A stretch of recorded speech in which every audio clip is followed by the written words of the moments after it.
So this talk is about dealing with information overload, too much information.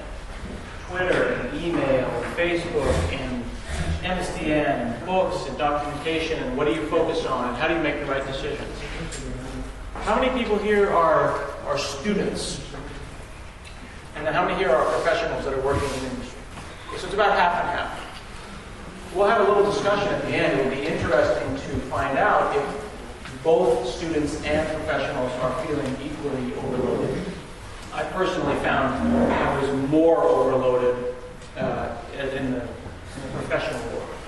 As a student, you can really focus. You have like 5 classes or 6 classes, and that's what you worry about. Yeah, right. Yeah, right? You think students have it worse than that? Of course. Oh, yeah, boo-hoo, no rent. I'm going to school, I'm learning about fun things. Being a student is hard work. I understand. All right, so my name is Scott Hansen, and that's my little Xbox man there. There we go. I work for Microsoft. Sorry. But remember, it's a happier Microsoft now, right? It's like the new Windows 7 Microsoft. It's not the desktop at all. Is this one over here?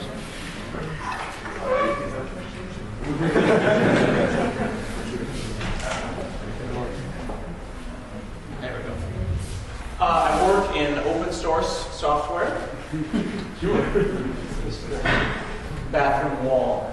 You're wondering, what? How open source? Well, that's kind of what open source is, right? It's a lot of people writing in the bathroom wall. As long as it compiles, right? It's okay. This is me writing a classic ASP. I started early. I've written a few books. If you haven't heard it, I have a blog at handsomewin.com. I have a podcast. It's a weekly show. I've done 203 shows now.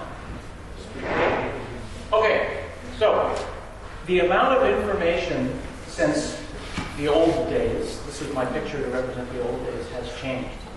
In the old days, we had minimal access to books. We had the amount of information that was available in the entire world was usually limited to your country or your region.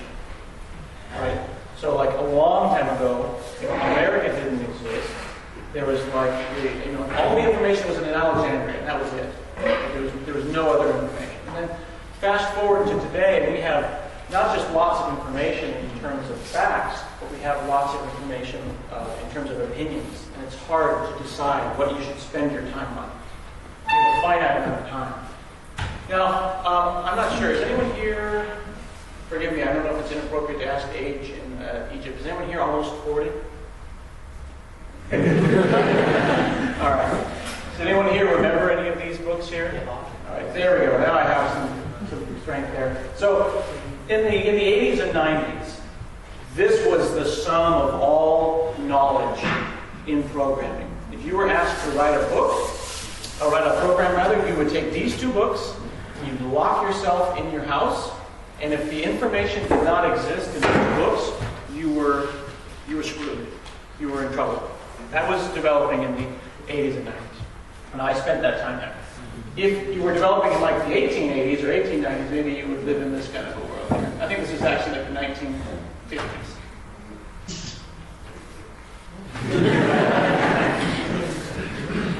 I worked in this world here, what is that now, 16 years ago?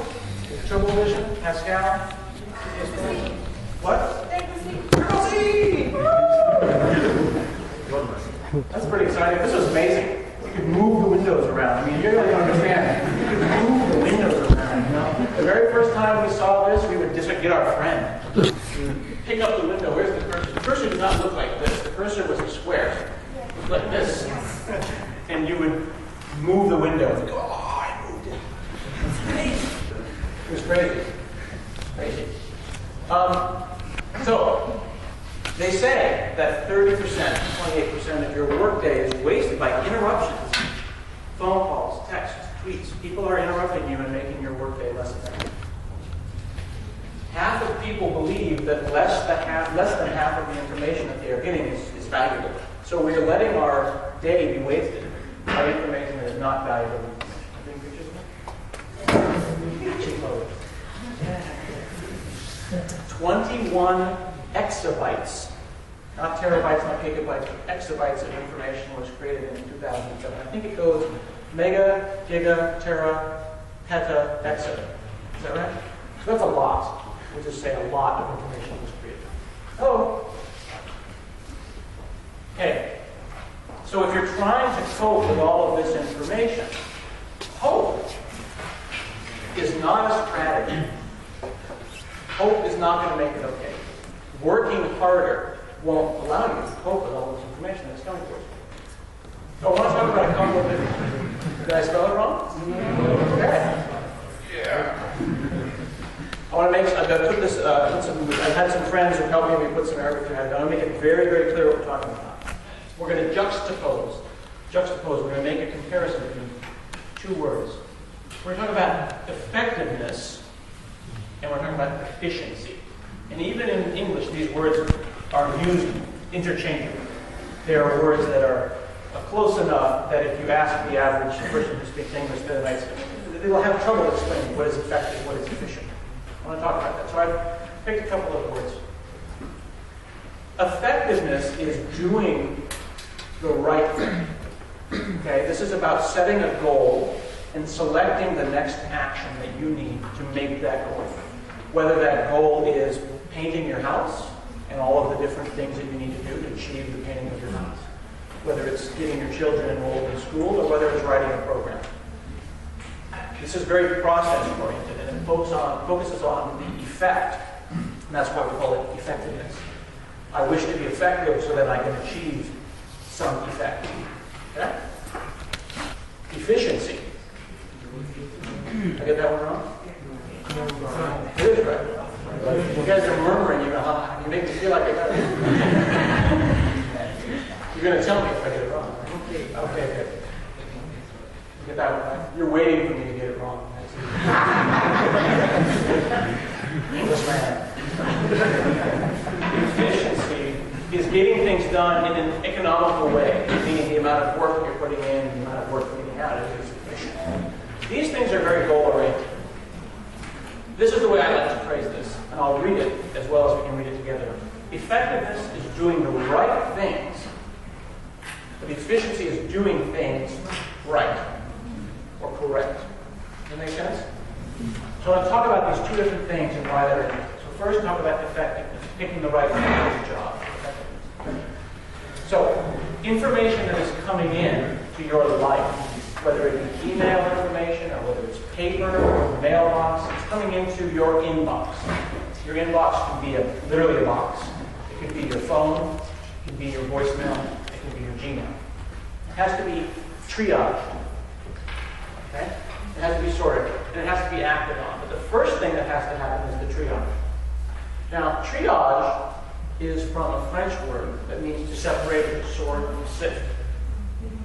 And this tag right here is what we call a triage tag. When a lot of people are hurt, and they're all lying on the ground, and everyone is injured, we have to decide and put this tag on those people to decide whether or not they are dead, almost dead, soon to be dead, or fine. Right? There's varying levels of triage. And this notion of triaging, of sifting information based on immediate threat, is a really common thing. And you would be surprised how many people simply act. If you had a lot of hurt people and you simply worked on the first one, is that the right thing? Is that the most effective thing to do? It's not. First we triage and then we act. So I've picked a number of different techniques and I've kind of brought this together. So I want to make sure it's clear that a lot of these ideas are not mine. A lot of these ideas are not mine. They are borrowed from various places. There's lots of different people who believe that they know how to make things work there are different systems. You may have heard of things like the 7 habits of highly effective people, or getting things done. Yes, Stephen Covey, getting things done, David Allen. I've kind of brought together a number of these to put together a system kind of my own here. So there are basically 3 kinds of work in the world, all right? There's predefined work that you have defined ahead of time. That is one kind of work. Then there's work as it appears. This is like the phone rings. I need your help, quick. Work as it appears. And then there is the work of defining work. This is it's itself a kind of work, to sit down and say, all right, what do I need to do? That is also work. Okay? That's called the threefold nature of work.